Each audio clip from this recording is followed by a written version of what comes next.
What up? I'm gonna set up the Dylan, my bros.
Yeah.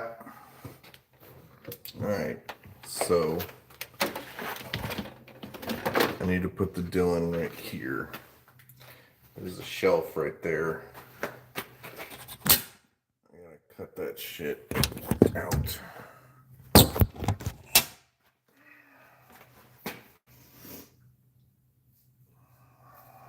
gotta take this thing off.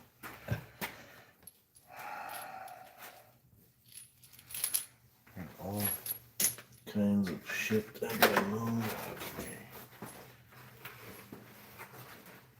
Johnny, I guess you guys probably didn't see it yet.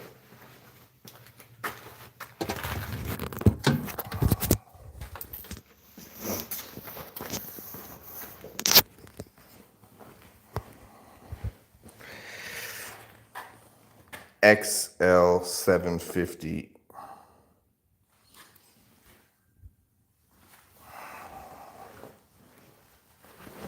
So say goodbye to the Lee. Well, it's just gonna move over to here maybe. I don't even know if I need to move it. I don't think it's gonna be in my way if I just leave it there. Thinking about trying to do as least amount of. God damn it. I need to put an outlet right there too.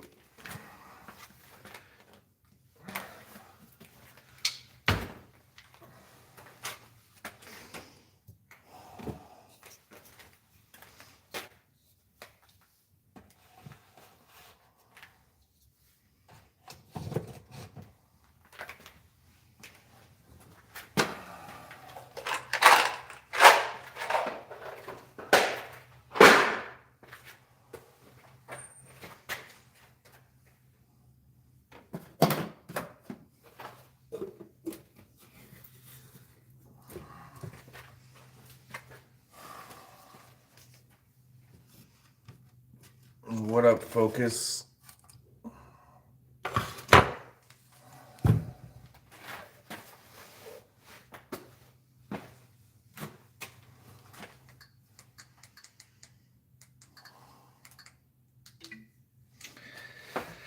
Somebody send the live to people on Instagram or text.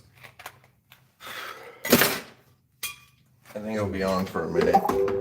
I gotta cut this shelf and bolt the thing. Well.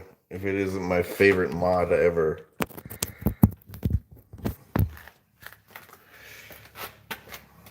You guys see my new sponsor, Pew Review. Everybody go to, oh my god, it's upside down. I'll deal with that later. I started using this as gun oil. Works really good. I don't even know where I got that from. Clean this area up. Because I'm going to be working in here.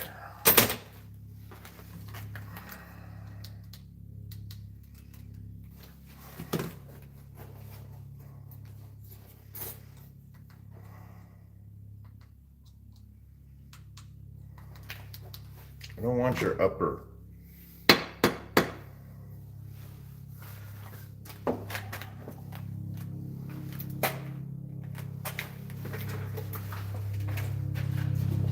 need a fucking light bulb, dude.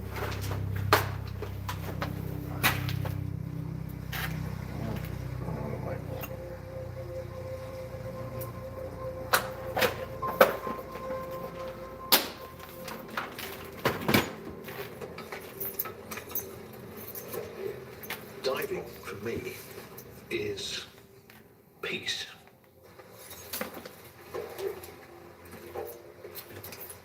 It's a transition from a weighted world of bustle Gay.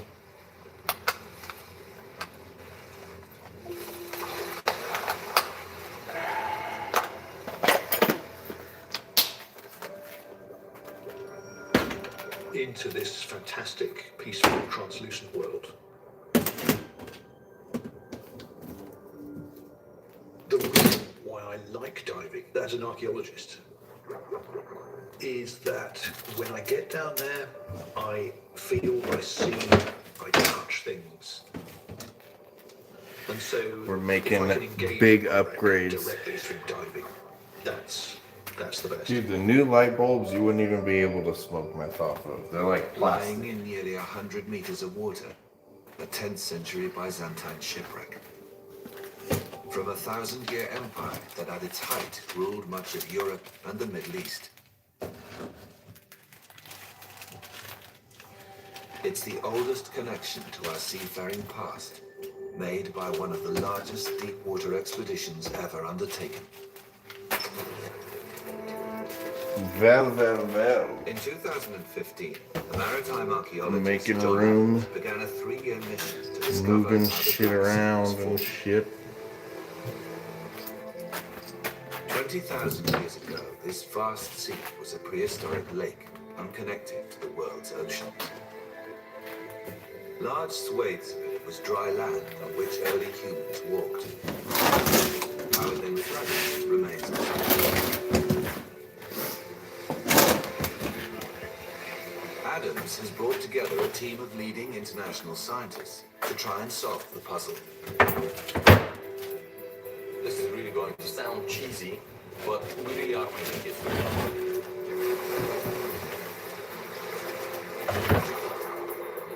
And with some of the most sophisticated deep-water equipment yet developed, the team also planned to search these unique waters for traces of the lost I need to get rid of civilizations this stupid who safe lived I never and used. sailed on the Black Sea. Right here. They journeyed to more than 2 kilometers Who below wants the a surface safe? and made discoveries that will redefine maritime archaeology.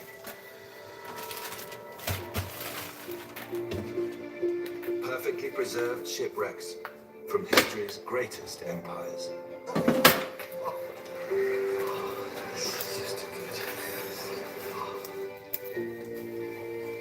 43X is gay, dude.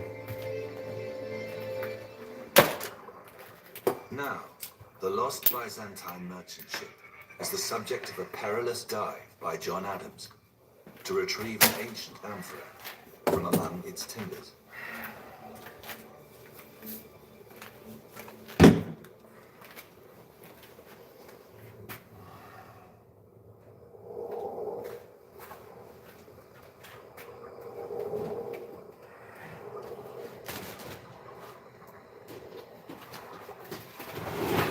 With every meter a diver descends, air becomes increasingly toxic.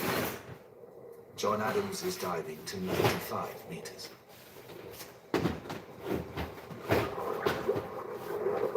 He's breathing a delicate mix of oxygen, helium, and nitrogen to avoid potentially deadly effects of toxicity and the bends.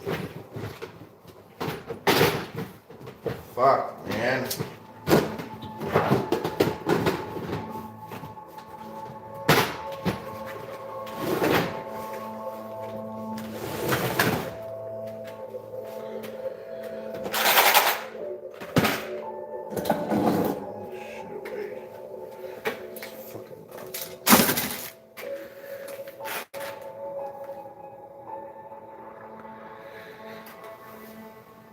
I sound like your little bro. Are the first to board the boat for more than 1,000 years.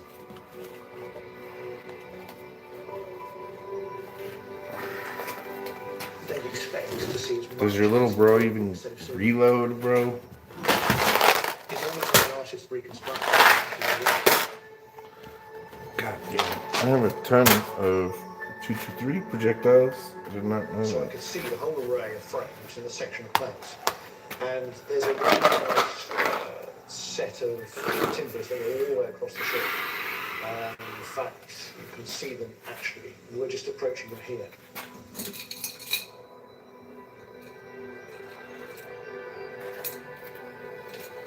And essentially, this is these vertical boards. This is a bulkhead. And it looks as though it was made yesterday. It's absolutely smooth. There's no tool marks on this wood either. So they must have finished it off by scraping. Okay, you can start recovering them. Adams has just 23 minutes to find the Emperor. Dude, I went Maneuver it into a job and it was like the dude was wearing like IDF, all If he this stays any bullshit, longer, like his return to the surface IDF t-shirt. I was like, oh my god. Oh Lord. Where do I put all this? Where can I put all this? Now it's 9 minutes. Sean and the guys.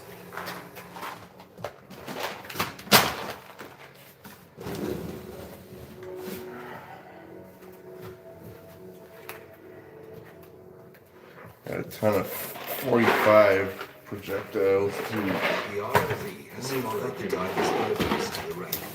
9 mil. It'll help with the Emperor's retrieval. These are for Carson. Whenever I get around to sending them to his fucking ass. Everything is best now. It's final.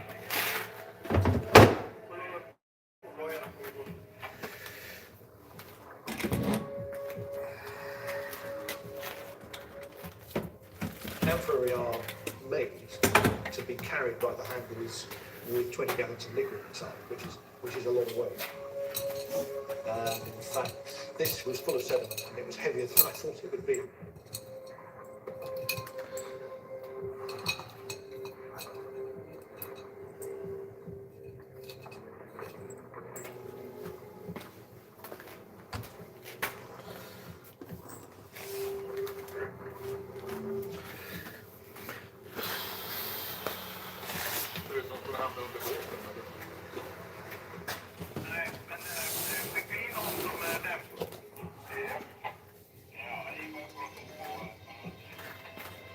Anybody need an interlock for a GE panel?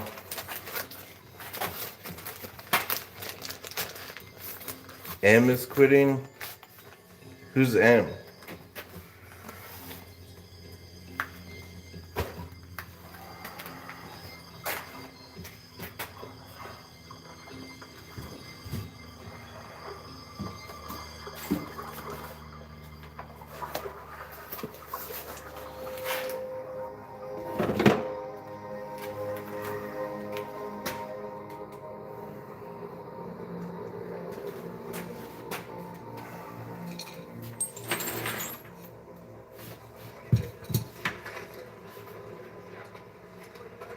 This way.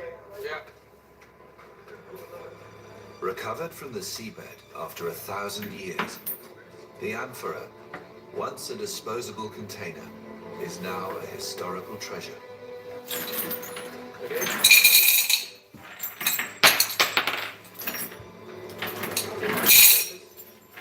Can you down stress to the Amphora? The operation is complete. Now it's looking really good.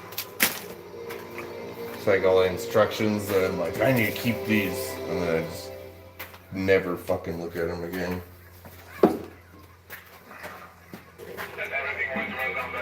This kind of lubricant sucks for reloading. Quick Slick by Lyman.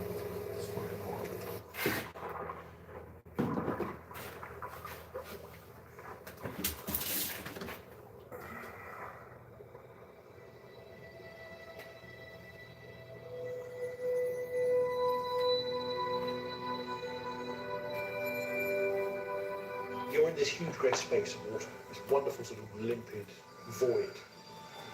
And there down on the seafloor is this sort of panorama of an ancient shipwreck, and lights and movement and technology. And I just had this sort of panorama in front of me, and I thought, no, I'm not going down. I mean, that's one of the most spectacular moments I've ever had, I think, in my whole diving career, looking at that site. Hovering at about 75 metres, looking down at 95 Hovering metres, looking down around at the site. 75 meters. Absolutely amazing.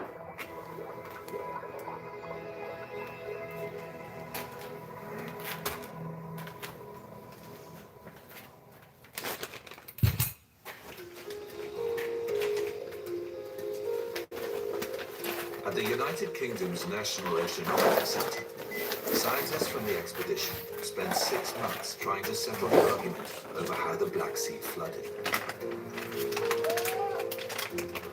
Last year, they selected 73 sites to core.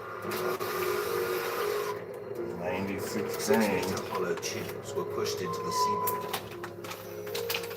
Once extracted, they contain layers of sediment dating back tens of thousands of years.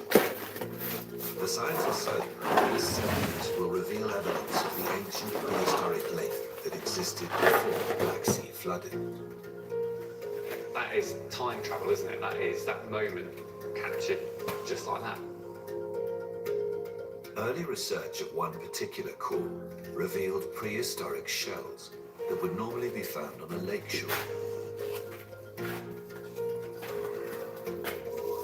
The core containing the shells was taken nearly 50 kilometers from the coast. Rashing It's out evidence about of where the what? prehistoric response was, and how much of the coastal shelf could have been used by early humans.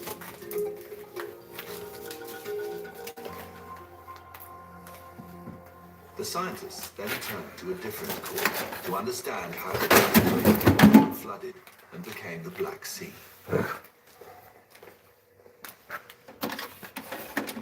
It contains layers of sediment stretching back tens of thousands of years. The small changes in texture are the result of fresh water pouring into the lake.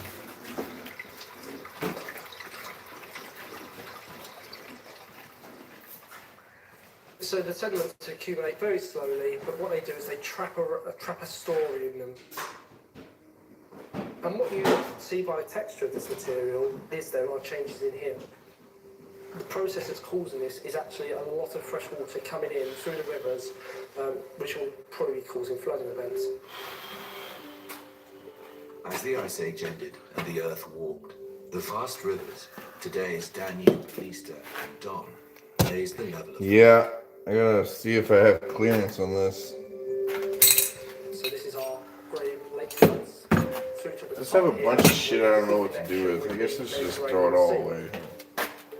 So very slowly, over a couple of meters kidding. we go from I'm not fresh throwing that shit to away. full marine.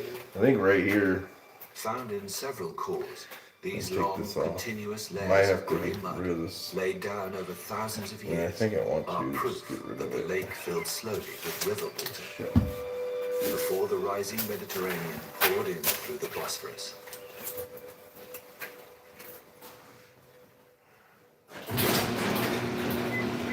The sudden catastrophic flood. It's a fantastic idea. It was a story that wrote people's imagination. But our data does not support that theory.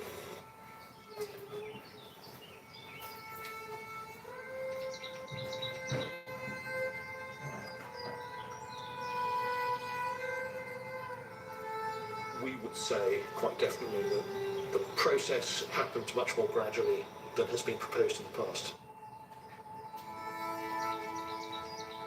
It wasn't weeks or months. It was a gradual process over a period of a few thousand years. And what that process led to was the Black Sea's eventual connection with the Mediterranean and ancient empires that surrounded it, opening up new trade routes for their seafarers to explore.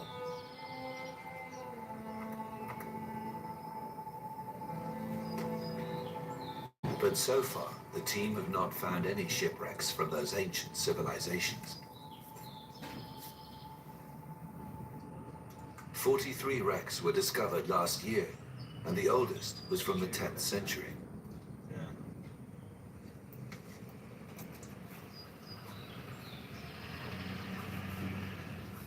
The medieval ship may have been John Adams's favorite find from last year, but he knows that seafarers from both the Greek and Roman empires journeyed to the Black Sea and settled on its shores.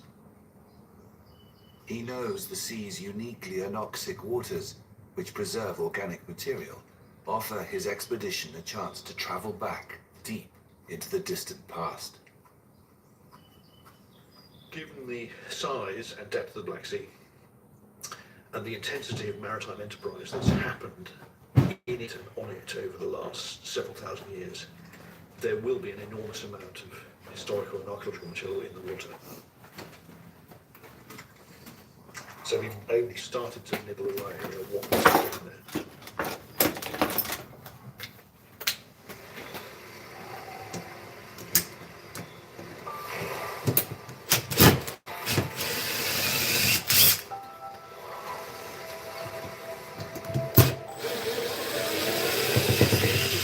Final voyage to the Black Sea.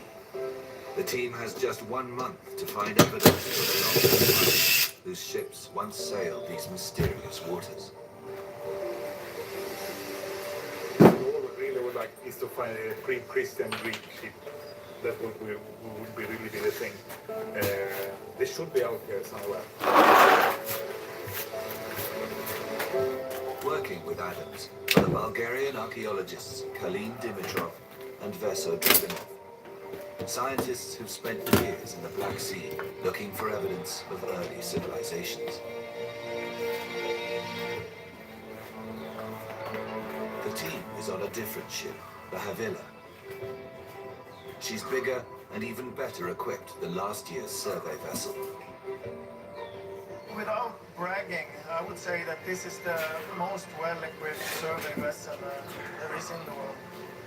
So let's use the equipment we have on board. Let's find the fantastic ships that is really going to be changing stuff.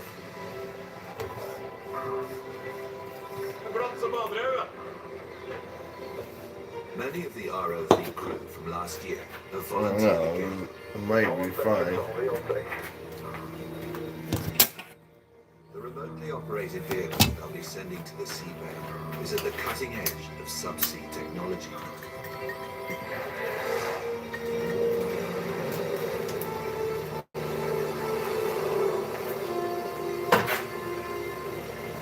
And is a natural wreck hunter.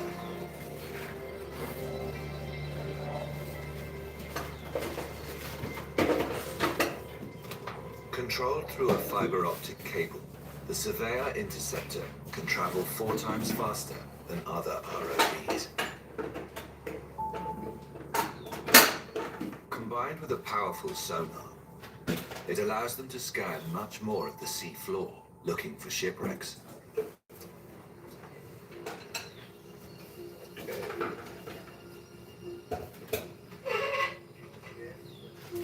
It'll be Adams's primary weapon of detection.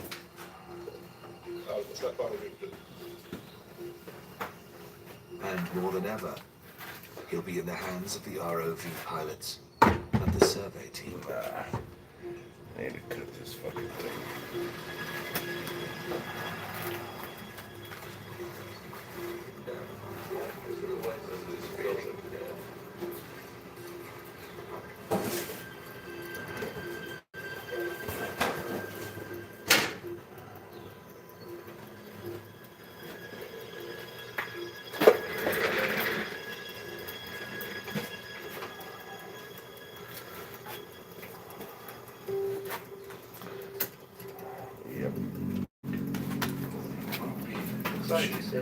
Look at it. Look at it. Yeah, we've got a wreck coming through on the port side of the side scan, as you can see there. I'll send through the coordinates in a second.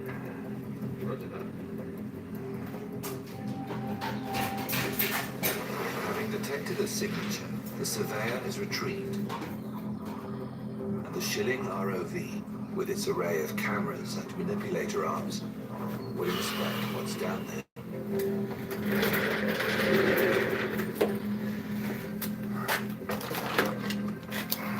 It will take the ROV 40 minutes to travel the 2 kilometers to the seabed.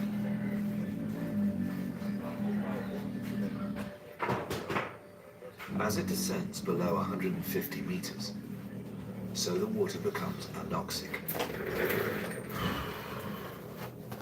In this dead zone, oxygen disappears and organic materials, like ancient wooden timbers, survive.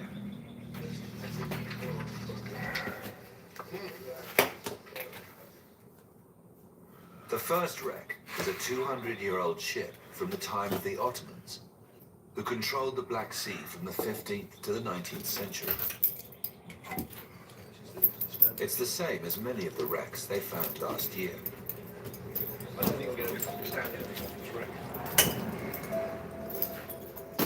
But as the shilling returns to the surface, the crew see alarming evidence of an unexpected danger in the Black Sea's abyss. See those detail that's all these black stains? Yes. They were spotless stainless steel. What's happened to them? No, it's the hostile environment, basically. The black stains are caused by poisonous hydrogen sulfide attacking the metal. It's eating into the ROV. This toxic chemical might be the reason why they have yet to find any ancient wrecks.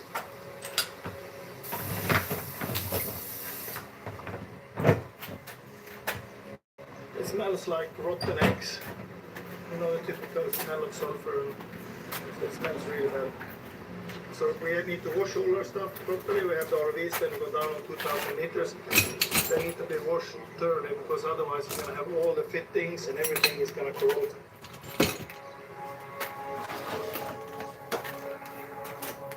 Hydrogen sulfide is produced by microscopic bacteria. These bacteria live in filaments that cling to the timbers of the wreck. Some of the scientists now suspect that as well as producing hydrogen sulfide, these bacteria are feeding on the wreck's timbers.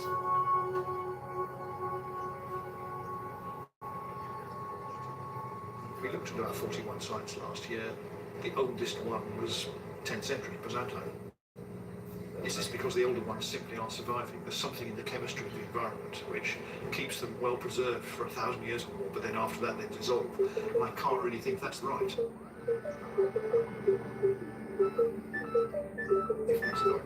Yeah, the one corner down there. That's this there, yeah, that's it,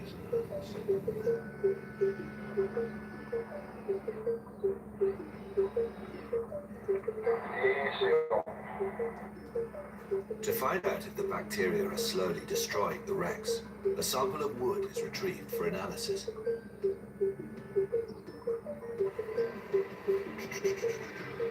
methodical, accurate.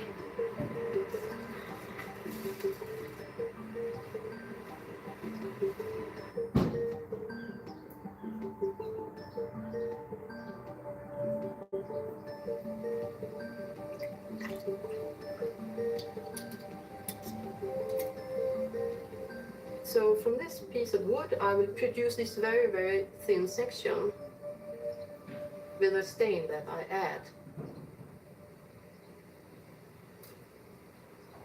Then I can take onto the microscope and I can see what's going on. The blue dye that's added to the wood sample will reveal the level and rate of degradation that the expedition is up against. Hello, hello. Oh, hello. You're here. Hallå Lotta. Yeah, hello. Welcome.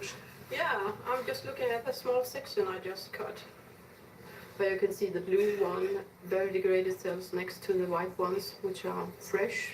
But sooner or later, this white one will also turn blue. This is why when we take the samples underwater, there's absolutely no mechanical strength. Yeah, left there's in the wood no at all. mechanical Yeah. strength at all. Yeah. These bacteria that degrades the wood here are very specialized bacteria. They will go into the wood, find the anatomical openings within the fibers, and from there they will scratch a little hole and they will find all their food. So the wood, it looks intact in the water, but it's not. Yeah.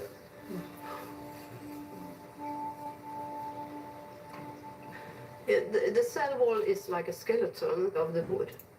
That's the only part that the bacteria cannot degrade. So that's why it's still, when it's wet, it still keep out its form. So here we go. You can even see it if you use this needle here. It's a little sharp.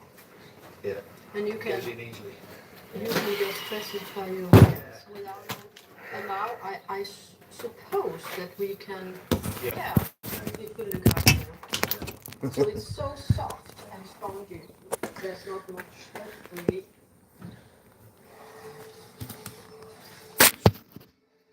And the archaeologist is preserved. And I describe the works as semi-degraded. So they are empty and very, very fragile. Guess I can pop this. Lying on the seafloor, Boring the shit, Black man. Sea's ancient shipwrecks may be little more than fragile husks from the Viking Ireland but they should still be or ancient aliens? Try Viking Ireland.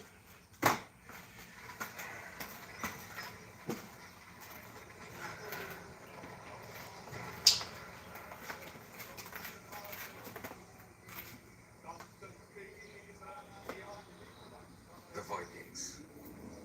Over 1,000 years ago, these fierce warriors swept like a storm through the world.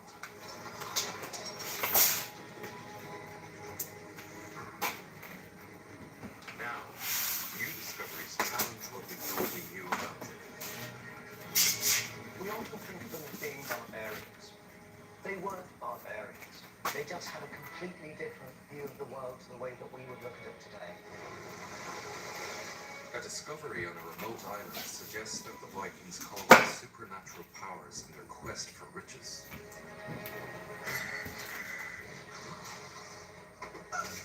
They were hostile, violent, and destructive.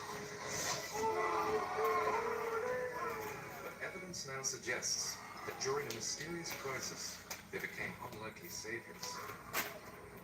Most dramatic of all is the story of a Viking king named Ivar. In 2020, archaeologists found the remains of the harbor where he docked hundreds of ships filled with slaves. Ivar and his descendants built an empire in the North Atlantic. What up, Brooksy? They also invaded We're putting up the new threatening to crush the fledgling nation. thing.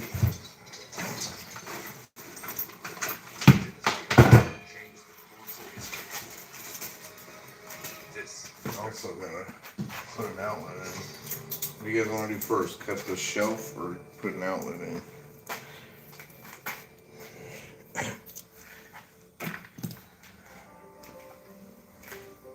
Since we're all electricians, let's put the outlet in first. And that's surge protection for the house too. To raid and invade far-off lands. To answer these questions, we must follow the trail back to the source.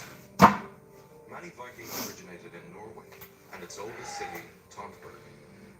Vikings founded a trading post here towards the end of the 9th century. Today, the city is home to the Oseberg Viking Heritage Foundation.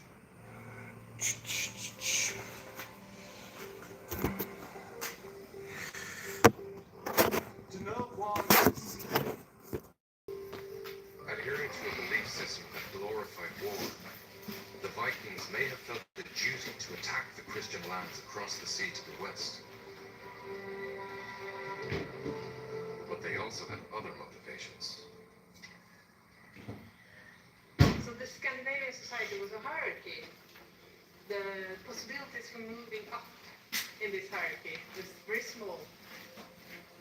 The going abroad, the possibilities of getting resources back, to climb the social ladder. And this could have been one of the reasons for QO panel. So they would first travel to gain the loot necessary to establish social status. But if you had tremendous, fancy, exotic items, that established you as an important Does anybody person. else put their phone number on their tools? Established you as an important person.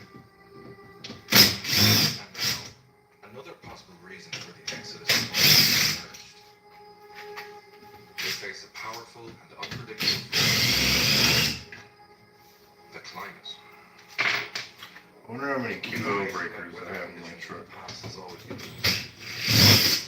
But now, science has extraordinary information about climate history.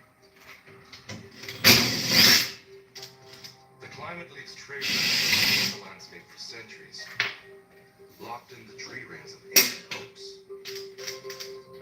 Dendrochronology forms tree rings, scientists study weather conditions through the ages.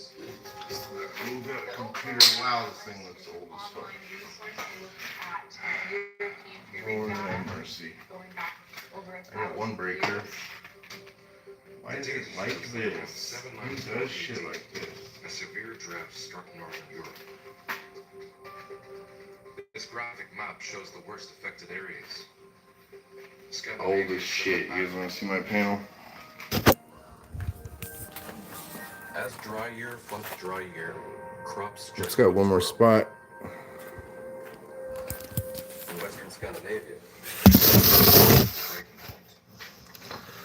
Desperation drove many to extreme measures. Is this? God damn it! This is like not drywall. This is wood. They have an incentive to Lord have mercy. looking for alternative resources. Let's make it as hard as And at the same possible. time, too, they're finding very rich monasteries from which they can pull portable wealth. You go because there's not much left for you at home. Population pressures in the homeland are forcing starvation in some parts of Scandinavia. About right there. In the 8th and 9th The centuries, old outlet box. Is that a better spot, or should I put you guys back where you were? using basic materials of wood and sheep's wool, they fashioned sleek and sophisticated machines. In Tonsberg, modern shipbuilders construct exact replicas of these vessels. I guess we better get the burp done. Probably will use 5 to 6 years, which will be a lot longer than what the Vikings would have done. Because they could put in, of course, a lot more manpower. And also, it's more difficult actually to make an exact replica than the original. The original, nobody can tell you shouldn't have done this. On a replica, of course, you can. The team used the exact same methods, tools, and materials as their Viking forebears. Every plank is shaped by hand and hand tools alone. So, for example, the keel is a tremendous job. You start with an oak log, the diameter like this, and you cut it down to the size you've seen in the yard here. It's a tremendous amount of work. When building the Gogstar ship, we are trying to make it as close to the original as is possible to do. That includes using the same kind of tools that the Vikings would have used, and also the same kind of timber for the ship itself, which means, for example, we won't use a saw, because the Vikings didn't have saws. We can still visit original Viking ships. Archaeologists have unearthed several that the Vikings buried over 1,000 years ago.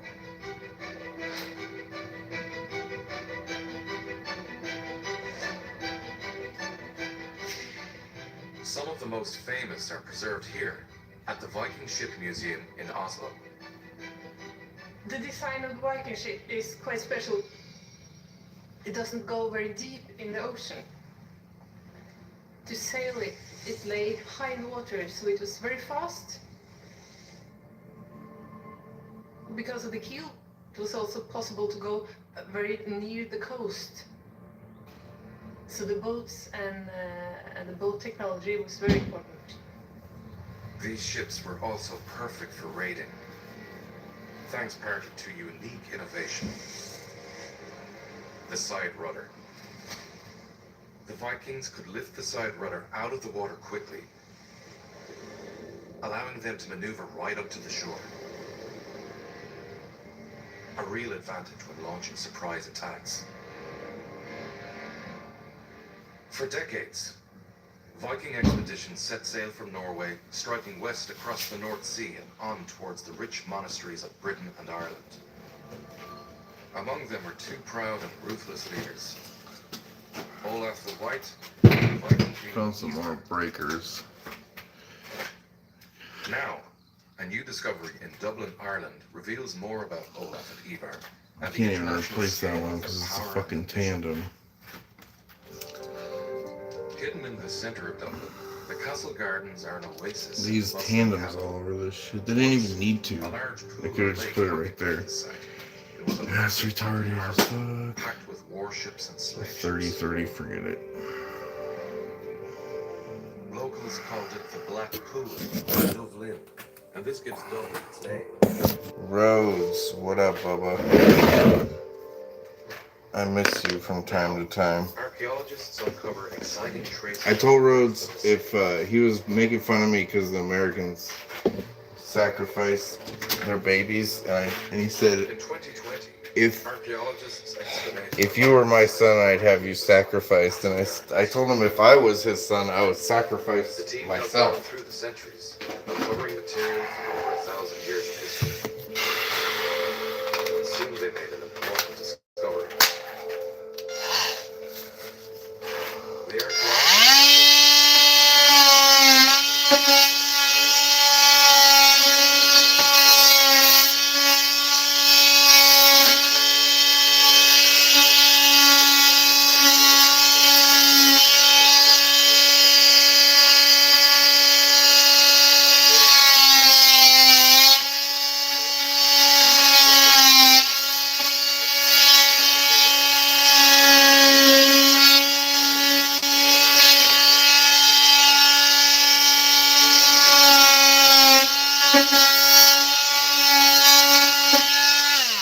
large enough to accommodate 200 ships. Of course, there's a fucking stud right there. But who built it? Could it be the Viking kings who The ruled plate Dublin should from cover all around that up. 850 AD? So these characters definitely well kind of burst into the Irish history.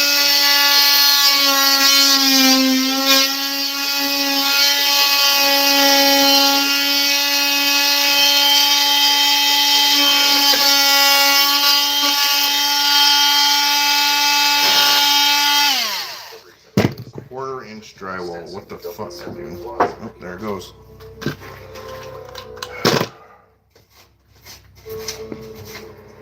Half-inch hole. This was a major international That's gonna hub be fun. where slaves and other goods were gathered and shipped off to ports around the known world. Through a combination of war, trade, and settlement, Ivar and his descendants changed Western Europe, helping to create the region we know today. For the Vikings, the project had unprecedented scale and ambition. It was the culmination of a process that started some 60 years earlier, in the late 9th century, when Vikings began raiding monasteries around northwest Europe.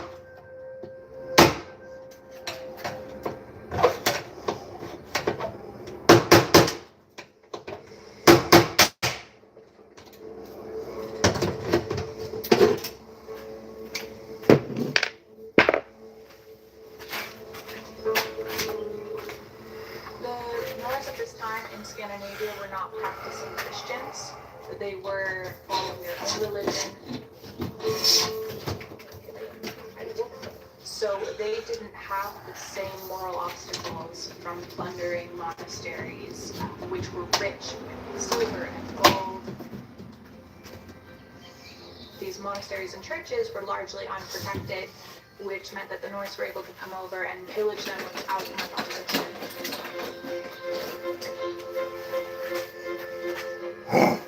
That's my damn night. The church settlement is an easy target. Vikings are not here to lose their lives. Vikings are here to gain the plunder they need to take back as easily and with as little cost on their end as possible. They were businessmen. And so they came in 2 or 3 ships. After scouting the area, they knew where they were attacking.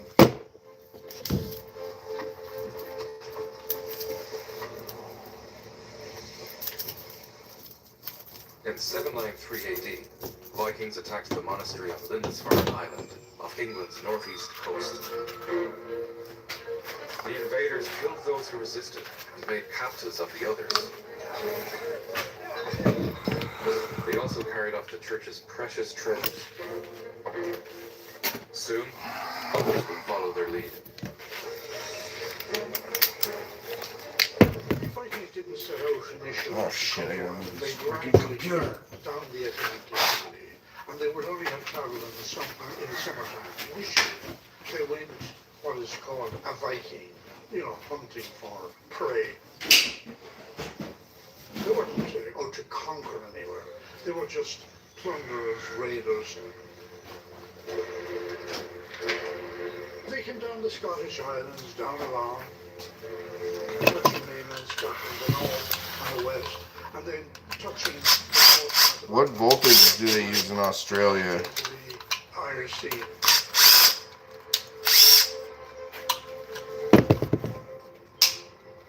By the late 8th century, Ireland had been a Christian country for over 300 years and was home to many church settlements.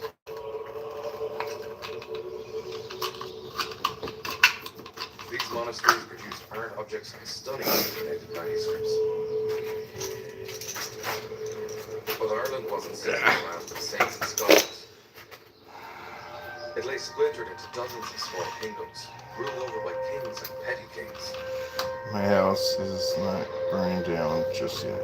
These rulers regularly fought among themselves and often took prisoners during these conflicts. For the Irish, violence and slavery were everyday facts of life.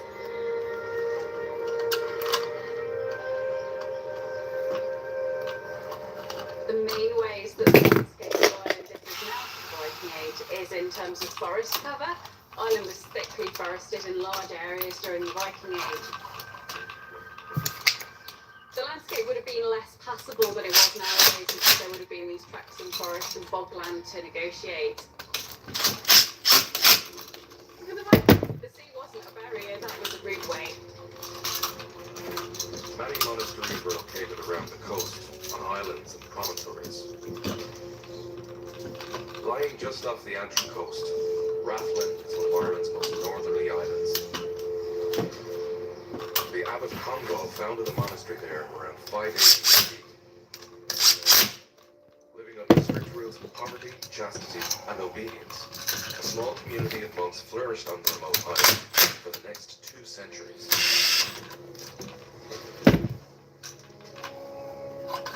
But in 795, Viking longships headed southwards along Scotland's west coast in search of targets and booty. Rathlin and its monastery lay directly in their path.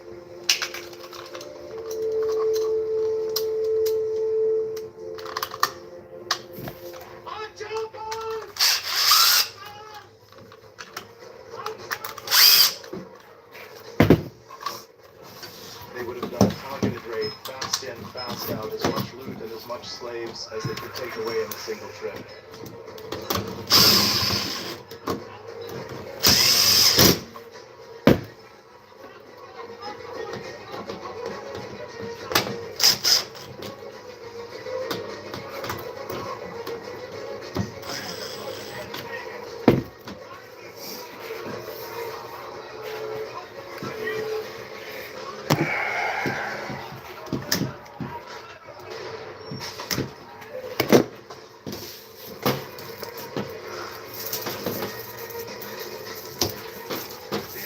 Plundered the sacred shrine.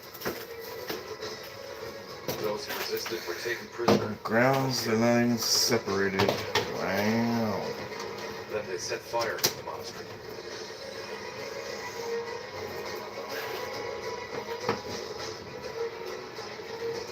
I guess back in the day, this would be the main source disconnect.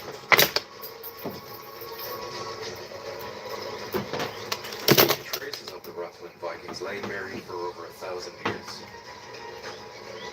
In the 18th century, investigations uncovered a Viking cemetery on the island. And a few years ago, archaeologists made a fascinating discovery nearby.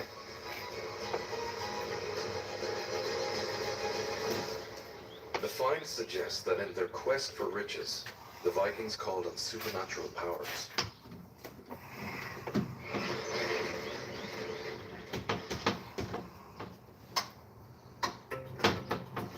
In 2018, the renovation of a house in Rathlin village uncovered the remains of a woman.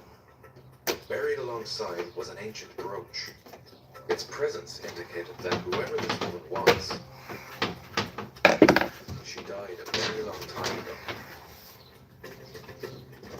Your guys' 240 volts is different than our 240 though. Archaeologist Stephen Gilmore carried out a Our 240 is 2 legs, and your guys' 240 is 1 leg. The archaeology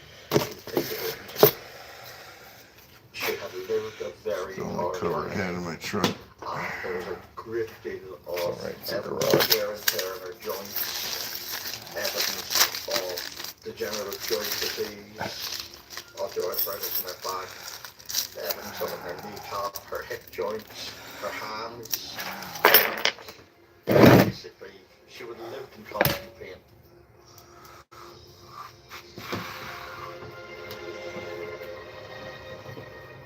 Hoping to find out more about who she was, he sent a sample of the bone for DNA analysis. The Department of Genetics at Trinity College Dublin is at the forefront of modern genetic research. The researchers here specialize in ancient DNA, the process of extracting DNA from the bones of people who died long ago. DNA analysis can reveal surprising and shocking information about individuals who lived 15, there's 20. We got a 20, guys. Doctoral researcher Emily Britton is excited by what the Rathlin bones might reveal. The lady from Rathlin is a mystery. We have this lady who was buried on quite a remote island in the north of Ireland. She was quite advanced in years when she died, but she is from a time period, very dynamic time period, which there was a lot of mobility. People were moving by the seaways all over the north of Europe at this time.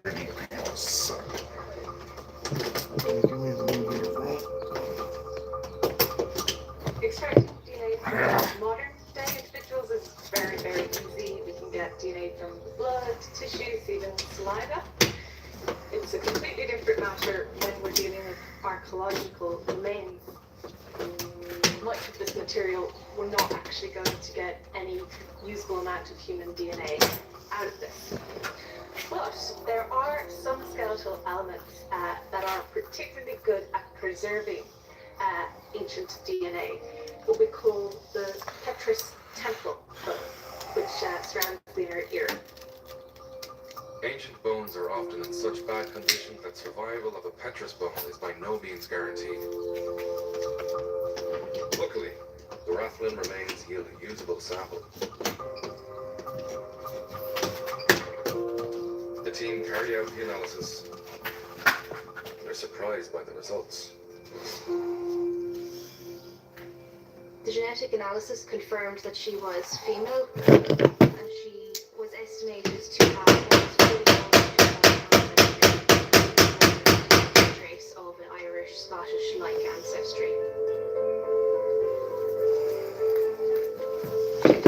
Make it fit. Blonde hair and blue eyes, that sort of stereotypical image of Vikings.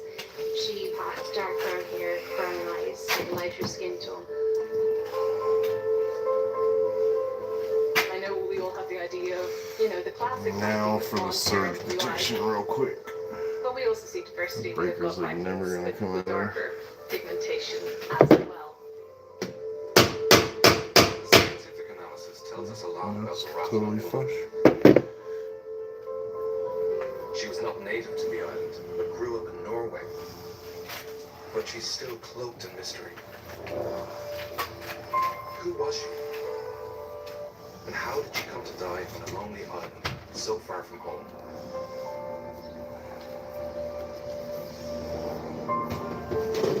Could she be with the Vikings who raided Rathlin in 795 AD?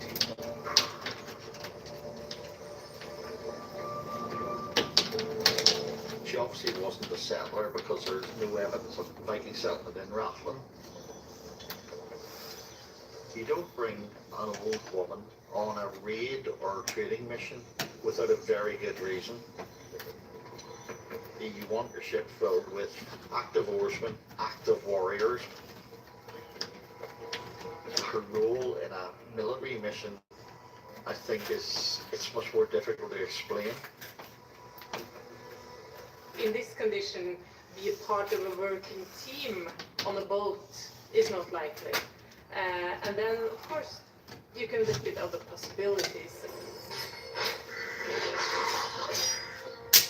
The Vikings may have thought the woman could call on supernatural powers to aid their mission.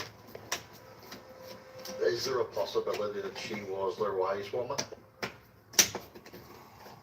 You know, you need somebody to protect you from the curses of the churches that you're knocking over. Maybe this was this woman's role. Magic seems to be associated with female characters. The female sphere in the Viking Age, in the written sources. And this has actually a parallel in the Greek mythology and many other mythologies, that sort of the household magic is a sort of a female sphere. What we call magic and sorcery, what they probably would call part of the living world. Right. Also something to do with our modern way of understanding this phenomenon, because magic was probably as real to them as electrical objects are for us today. Whether or not they believed they had supernatural assistance, the Vikings continued to raid monasteries with deadly efficiency. In 807, they burned the church settlement on Inishmurray of Ireland's west coast. It seems the same raiders then continued down the coast in search of further prey. Located near Galway in Western Ireland, the peninsula of Roscommon looks southwest towards the Atlantic. Alright, we got surge protection now. Roscommon is best known for its medieval monastery, probably founded around the 7th century. Free for me, Bubba.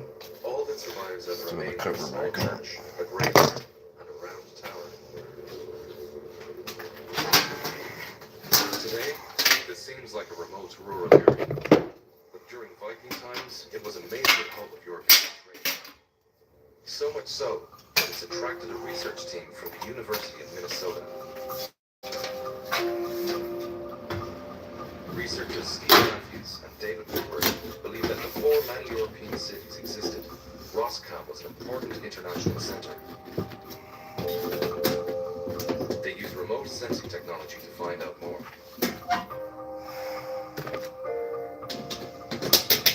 It works by shooting a pulse into the ground. It refracts back disturbances in the ground. And what we're looking for is refractions that show human habitation or human, so right angles, square features, longer features that wouldn't necessarily be a geological feature. The data suggests this open field was once It is an ground old with panel, mountains. but Most likely It's not- workshop areas. We not know that they working. were working a lot of iron. and here. now it's got surge We're looking protection. at ironworks and forges. They were milling grain here. They were doing leather work.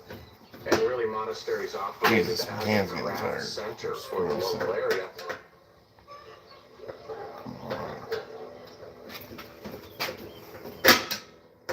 Roscommon would have been a center of industry and trade, where all sorts of goods circulated. And a tempting target for the Viking raiders. It's hard to know what the Vikings knew about Roscommon before they came. It may have been a target of opportunity, but the site certainly was connected with much larger trade routes in the Atlantic. The trade routes which we know were begun in the Bronze Age with the Phoenicians that stretched from North Africa up the coast of Spain all the way here to Galway Bay, north to Scotland. These trade routes would have been to the monks at the time, and if the Vikings didn't know, Flathead screws are primitive as fuck. interviews with monks would tell them exactly I'm not where the gonna lie. monasteries were.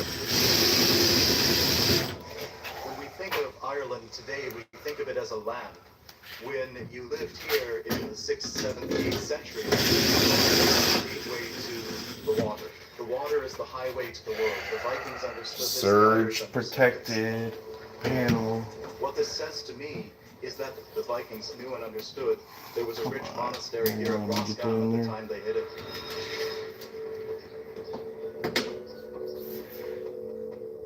The medieval Irish annals are year by year recorded by monks.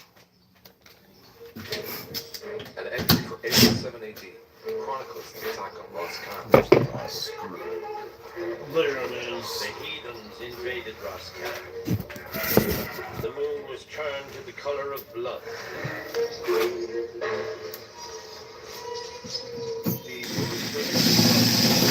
Often that's interpreted as an eclipse, but that's our own modern thinking. We think, okay, a blood moon means an eclipse. A blood moon just means the moon is red as blood, and that can happen from a very Viking-oriented cause.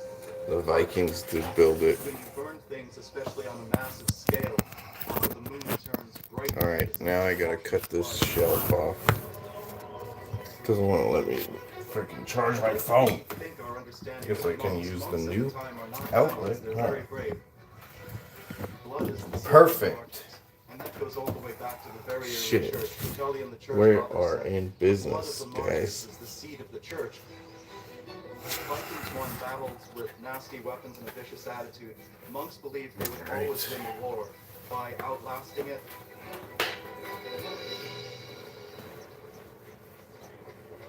Even so, the Viking raids had a devastating impact, both physically and psychologically. People lived in fear of the threat that lurked on the sea. Wherever the Vikings struck, the only trail they left was the blood washed out with the tide. The quick-fire raids continued for decades. The Vikings carried off their booty and returned home. But from around 840 onwards, they started to establish more permanent settlements. To the Vikings, the sea was everything. It was their highway, a means to travel, to raid, and to trade. So when they decided to set up permanent bases, it made sense to use sites on the coast and on rivers. These settlements grew into towns. Something that's really been quite revolutionary in archaeology over the last 20 years is an understanding about how big some of these early Viking camps were. Excavations at sites like Woodstown, Dublin, Repton, Torksey have shown that these were very large settlements, so they were almost town-like, and you had lots of like affiliated industries, people repairing the stuff, people doing textiles, people sort of doing metal work. Dublin was very important and very attractive as a proposition to gain a foothold, because it sat on a river that went in and deep in. But also, it's located between two Irish kingdoms, Brega and Lyme. So it was a border area where there was a bit of natural friction, military friction. I put a scope on lever action. You're the criminal. You're the one that's Australian. One of Europe's most important Viking towns. When the Vikings arrived there, many native Irish people were already living in the area. So they used force of arms to gain a foothold. Force of arms.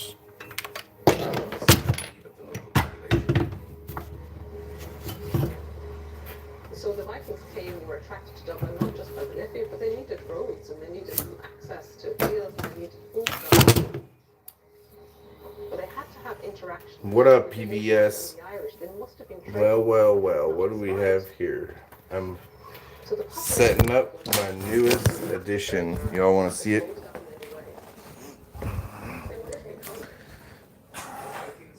Dylan 750 XL. But I need to cut that shelf. This one. Right here. So I'm going to cut it out of the way. Around 850, a new contingent of Scandinavians headed for Ireland. The Irish call them the Dark Foreigners. The Dark Foreigners. When this group emerges, they are in conflict with other bands of Vikings that are in Ireland. The Dark One Foreigners. group is called the Dark That's Foreigners, me. and one group is called the Fair Foreigners. using the terms dark and fair in other contexts in Irish language, they can sometimes mean new and old. The idea of maybe older being fairer, more eminent, and newer sort of then having slightly negative connotations. The new or dark foreigners were led by two formidable Viking kings, Ivar and Olaf the White. They seemed like a different breed, more ambitious and ruthless than the fair foreigners. The sons of fair They showed their foreigners. predecessors who was in control.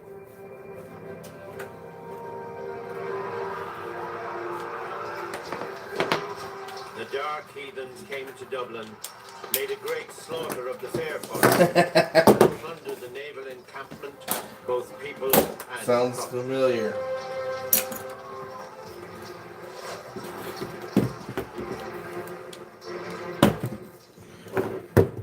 Ivar and Olaf were now in command of the Dublin settlement and its extensive harbour. They had come with big ambitions. With routes by sea to Britain and Europe, I need a Dublin was measuring tape. perfectly positioned for Or, international just trade. a piece of cardboard. Its principal commodity was neither food nor precious items, but human flesh. The Norse did not introduce slavery to Ireland. Slaves were very much present within Irish society prior to the arrival of the Norse. What the Norse saw was an opportunity to profit from the They slave just trade enslave because their they own had the people. technology Where's the to M1 bring them brand further freaking afield and clip? export these slaves. Ping! Sending me Slavery messages. was an accepted part of D-Dog. life. The difference is that the Viking mentality was, I could almost say, practically nihilistic. But it was also eternally optimistic. They lived, then you were fair game.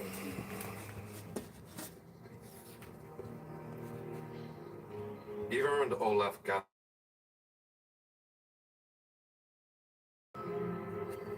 They also traded with Irish kings, who sometimes handed over prisoners in return for Viking silver. We used to have that here in America, but they said no. Viking kings planned to make Dublin the slave trading capital of Europe. Do I have enough cord for this?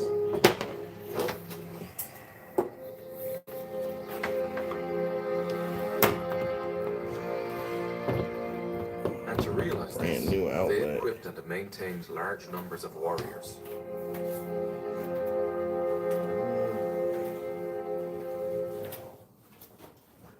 Archaeologists have uncovered the truth about this forgotten army, buried beneath this quiet parkland.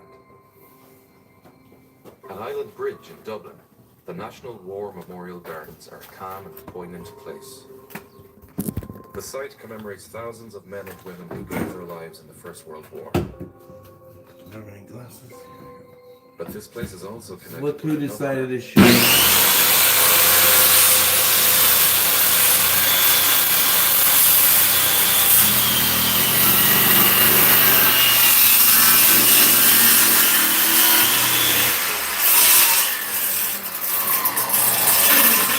Archaeologists Maeve Sikora and Brian believe it to be one of the most important anywhere in Europe.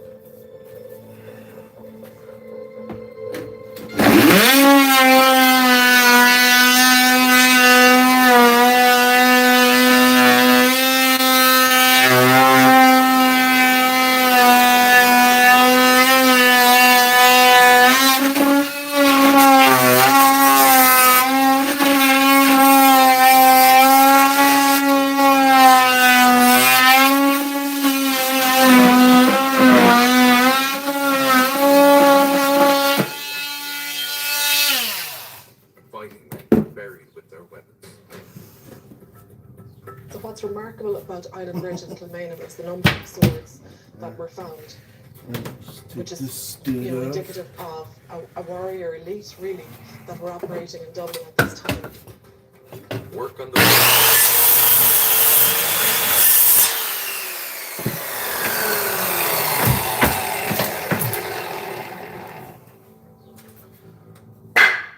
Other Vikings were discovered.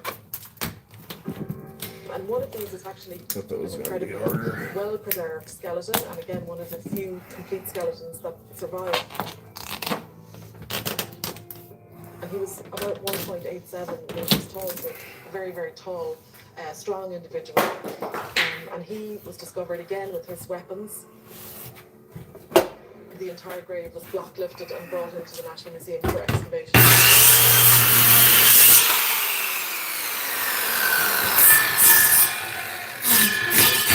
Discovery turned up outside this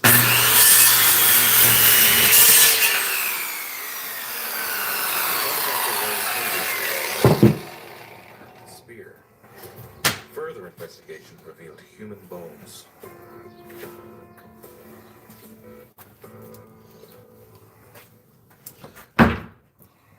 And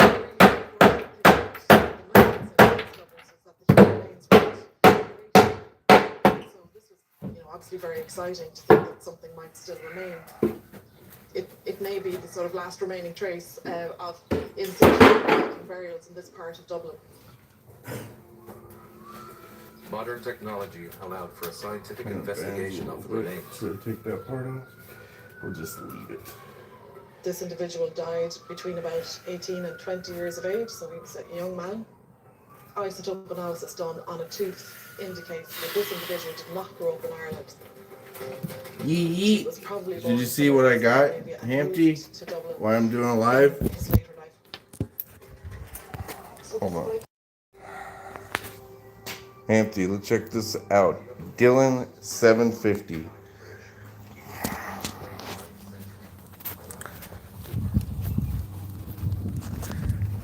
That was easier than I thought. I'll do the top and be done with that shelf. Dang, that's right. That's right.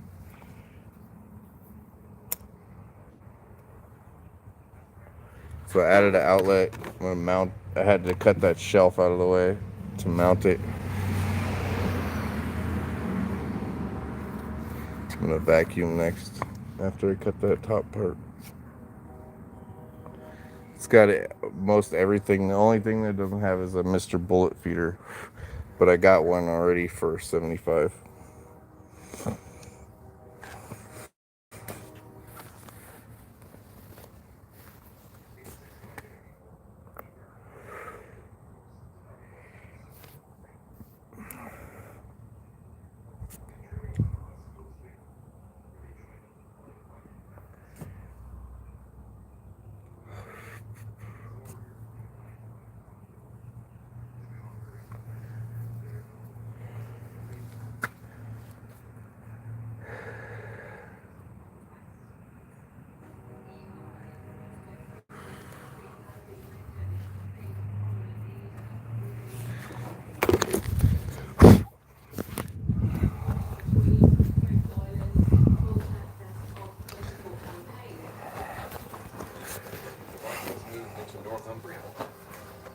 With two local kings locked in a bitter civil war, the region was in disarray.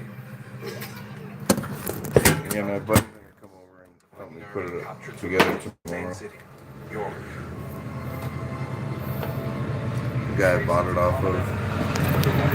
Put aside their differences and try to recapture York. I know it. Crushing it. For decades to come, York would be a Viking city.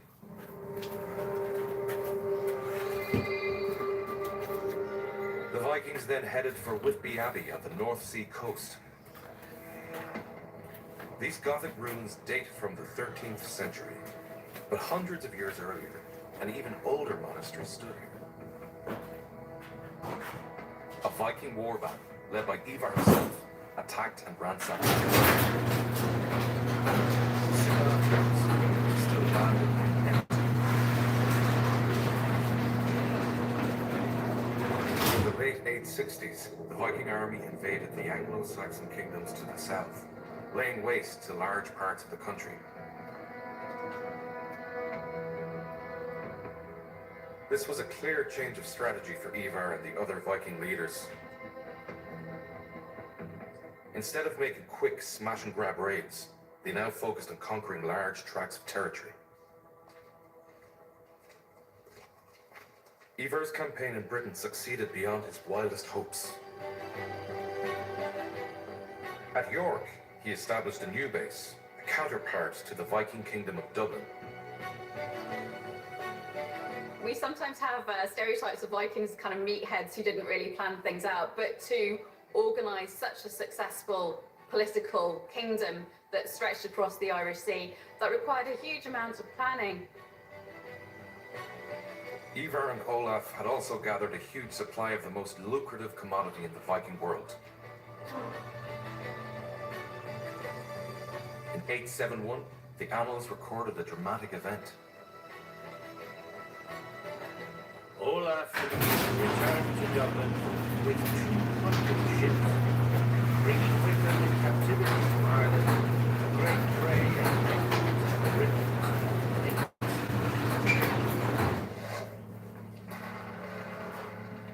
In all, there must have been thousands of prisoners. For the Vikings, these captives were an extremely valuable commodity. They became part of a slave trading empire stretching from Ireland to Scandinavia and the distant reaches of Europe.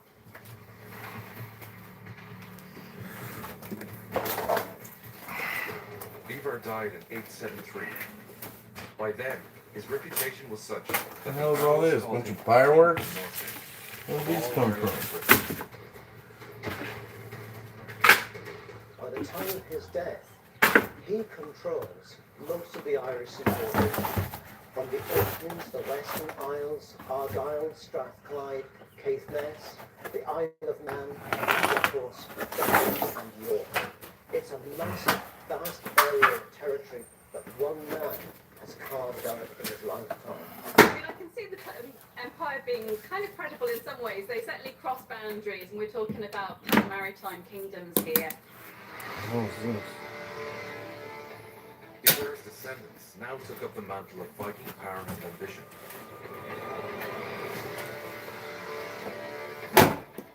One after another, his sons and grandsons succeeded him as kings of Dublin.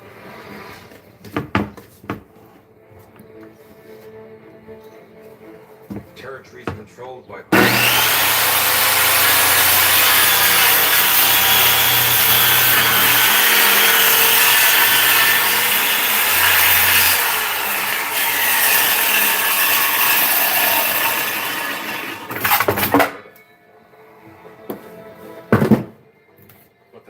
needed a steady supply of captives for the slave trade. So they could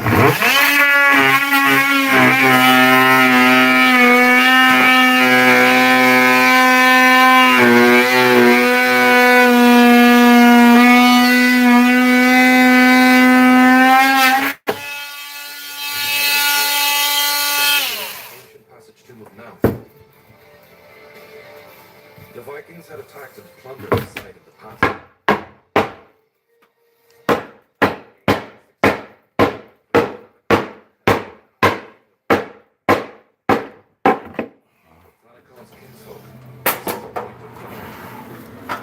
And in time, they would avenge their slain king.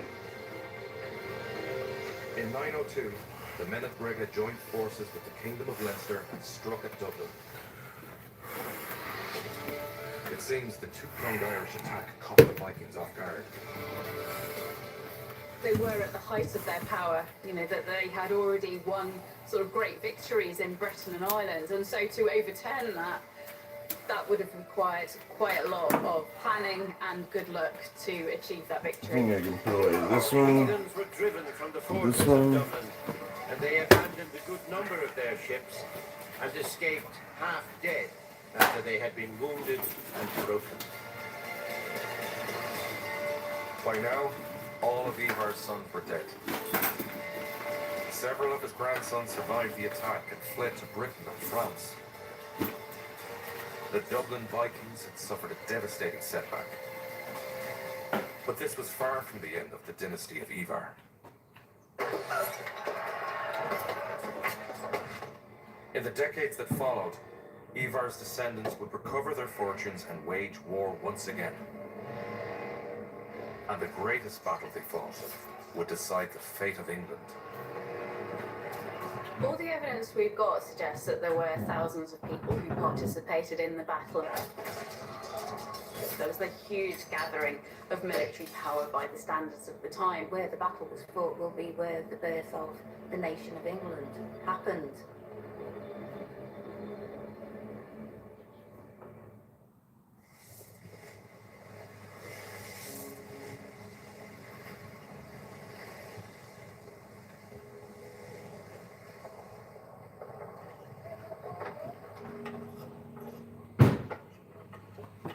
The Vikings. Over 1,000 years ago, these fearsome warriors invaded Britain, Ireland, and other parts of the world. They were masters of trade, exploration, and colonization. The Vikings still beguile and fascinate us today, but few know the story of one of their greatest dynasties. Founded around 850 AD, a mighty king called Ivar. Ivar and his descendants built an empire in the North Atlantic.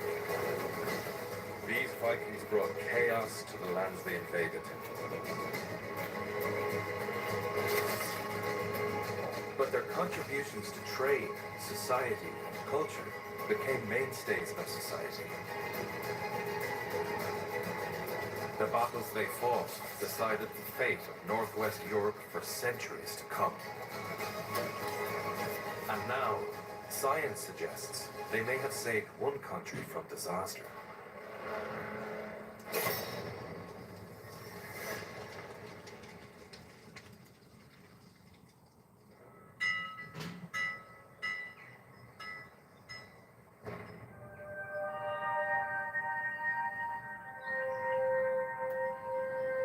There are many sides to the Viking story, but a most unexpected one emerged only recently. In Queen's University, Belfast, scientists analysed thousands of archaeological samples from all over Ireland. They aim to reveal the big picture trends that shaped the country. The research suggests something extraordinary. In early medieval times, Ireland suffered a devastating catastrophe. In this scenario, the Vikings may have helped rescue an entire society. And in doing so, they left a signature that endures to the present day. We see a Scandinavian component in the genomes of the Irish people. This is, I think, specifically Norwegian. From 902 AD, it seems the Viking presence in Ireland would be cut short.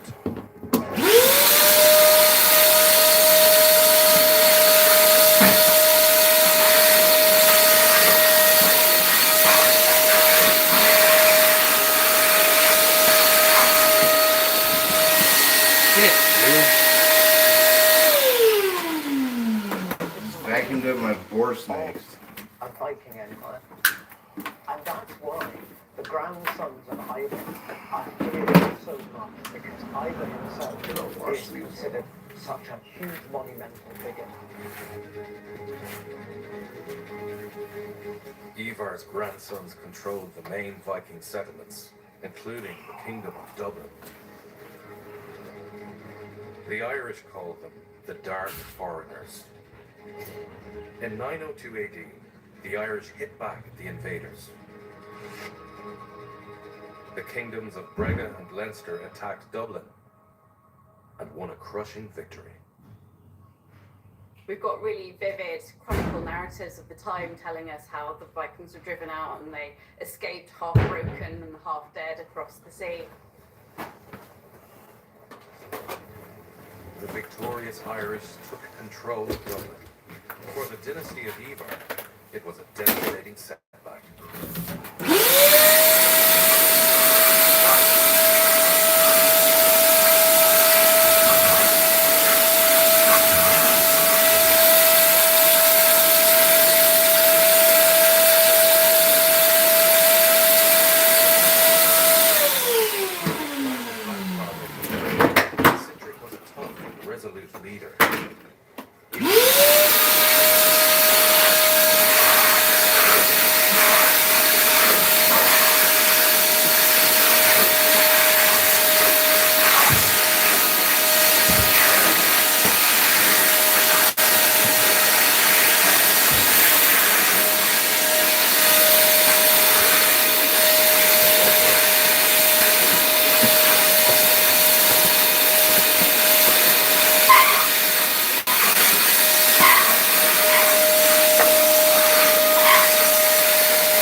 vengeance Hubba. heading their direction.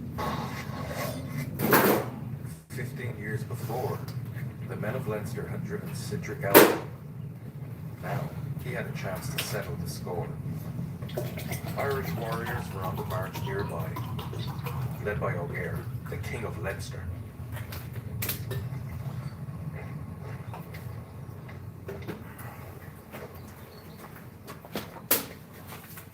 Dr. Gavin Hughes is an expert on this critical episode of the wars between Vikings and Irish.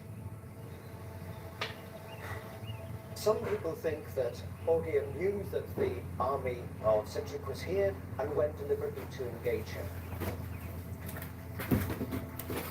But then the Vikings were very clever in this respect. They avoided pitched battles if they could.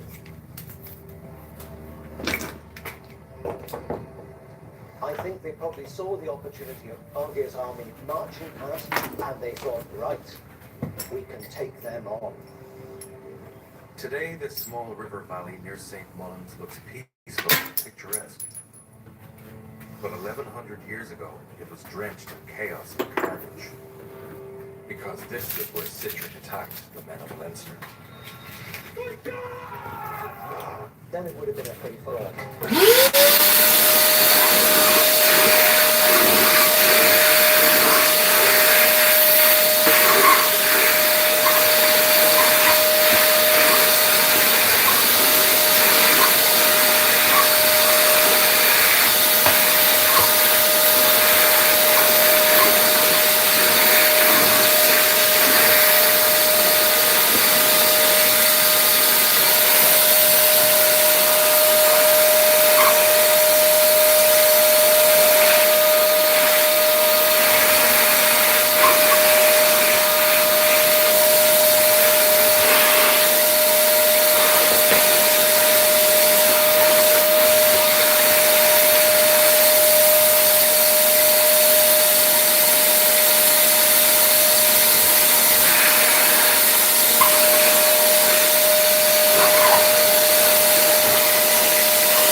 Digging soon revealed the remains of Look, we nailed the sheetrock.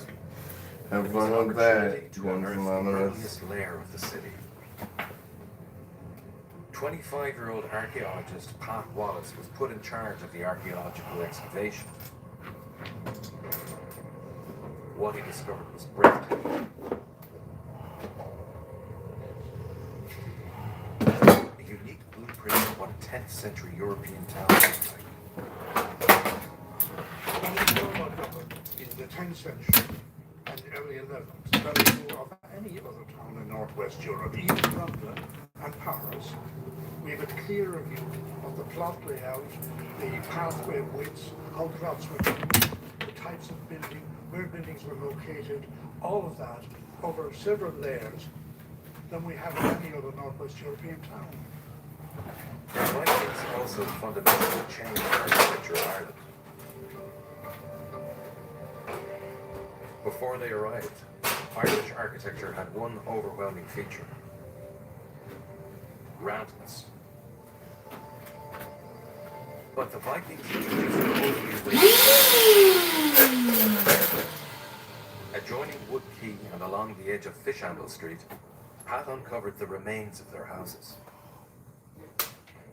One of the major physical legacies of the Vikings in Dublin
Viking settlement of Dublin, it would really strike us as very different.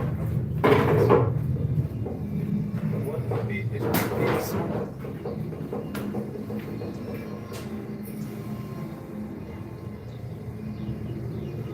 The other thing that I think, as 21st century people, that we would notice straight away is the smell. I think it would be an assault on our senses in a way that, walking in a modern Western city is not. Small though it was by our standards, this fledgling city was an epicenter of global trade.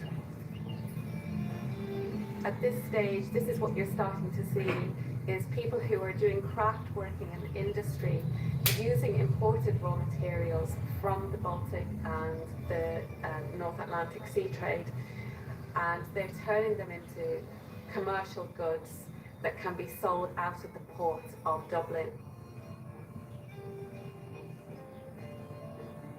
Certain houses were amber working centres.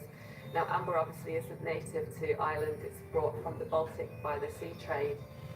They were making beads and amulets and artefacts that would have been sold on then to other markets. Just like in a modern city, the inhabitants of Viking Dublin paid attention to their personal appearance. They were very sophisticated, and we could tell that from the clothes that they wore. You find woven woolen garments of silks coming from the Far East, of leather shoes that are beautifully manufactured. They wore their wealth in their jewellery and in their clothes. Viking Dublin pulsated with life, and yet sometimes death came suddenly and dramatically. Because the town dispensed rough justice.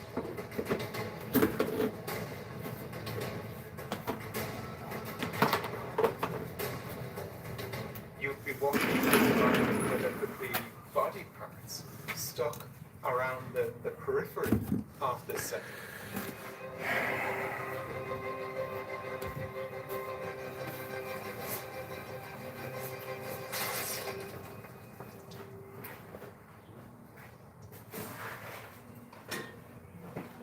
Hidden beneath the ground where the town's ramparts once stood, archaeologists found a jumble of human skulls.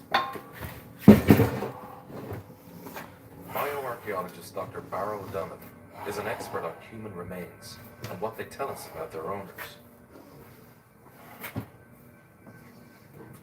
In the National Museum of Ireland's Conservation Unit, he examines the skulls. We have the remains of 17 individuals, and these are all skulls, and in some cases skulls and some of the bones of the neck. And in about 50% of the 17, we have evidence, direct evidence of blade injuries. Barrow believes that the heads once stood high on wooden posts over the ramparts. Alright. So in terms of these 17 individuals whose heads ended up displayed on the ramparts, the big question is who were they? You know, it's absolutely that some were inhabitants of the Viking town who might have identified with the kind of Viking population, but had somehow come to offend those in power. And they end up being executed. So there's pretty strong evidence that that's what we're dealing with these heads. These were trophies placed around the ramparts of the city. People who intermingled with the Vikings.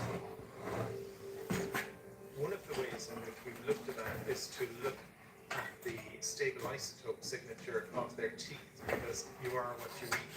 The chemical teeth reflects where you grew up.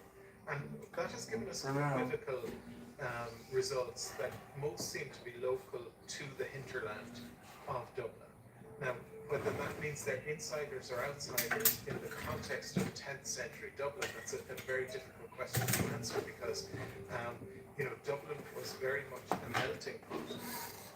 You had a mixture of immigrant Vikings, but then you also have the local population mixing. We will never know exactly what crimes might have motivated the executions. We do know that the Vikings cherished their jewelry and other valuables. Above all, one precious metal entranced them: silver. The Vikings traded goods far and wide, and in return, silver flooded into Ireland from the outside world. The silver is the main barometer of wealth in Dublin and in Ireland in the Viking Age. And we have different types of Irish metalworking traditions and art and design impinging on Viking silver. We find silver hoards all over Ireland. There are over 100, some with finds. Some hoards are connected with unusual, mysterious places.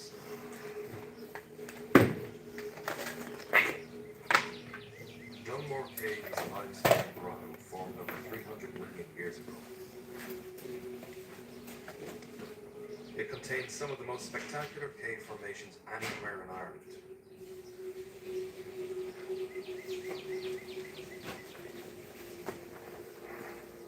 From ancient times, the cave had a reputation as an ominous and forbidding place. It's a very different to the rest of the world. When you walk through the mountain, it's like crossing a threshold into an underworld. It's sort of kind of concerning, should we say. It's recorded as one of the three darkest places. There was a guy writing in the 18th century, and he described entering into the cave as like walking into the mouth of the wild beast. And 10,000 more below your feet. Despite, or maybe because of the cave's sinister aura, over 1,000 years ago, someone in 1999, this shadowy crevice to around about 43 different objects. There was coins that came from in England. There was a small thread of silk that came from very high stage. There was also silver wax, which are quite unusual, very, very interesting. These are actually for clothes. Silver wire. Now this is the biggest size, but there were smaller ones. These would be plucked from a cloth. Very valuable. Probably rich common person. Most likely the clothes owned by a wealthy Viking, but it's unlikely that this person snatched the buttons of the cave. Instead, it seems someone else had to see Was it a farmer's hoard? Somebody was going to melt it down and turn it into silver ingots. Because silver ingots, the handiest way of transporting silver. If so, this merchant must have traded something in return for the items.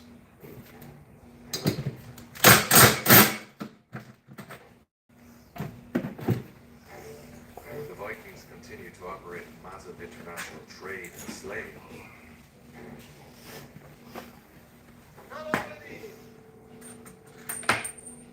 And for it, they needed a steady supply of captives.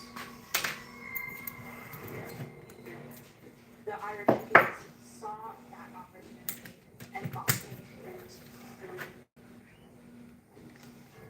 So they sold slaves from enemies to the Norse to be sold abroad.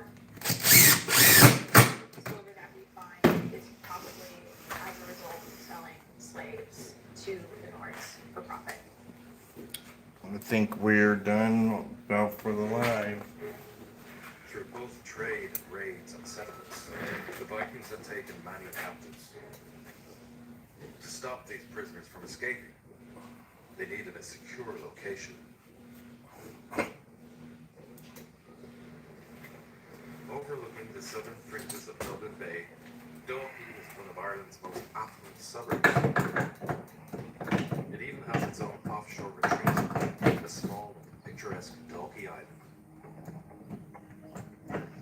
But when the Vikings controlled this area, the inhabitants were anything but rich. The etymology of the name Dalkey is quite interesting in itself. So the Irish sources in the 8th century recorded it as a place called Alchemist. So Del, Irish for thorn, and English for island. And that was then adopted as a place name by the Norse. Dalk, thorn, and Oy, or A, island.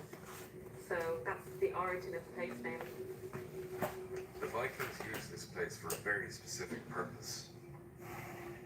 Archaeologist Ruth Johnson believes it's all to do with the Sediment.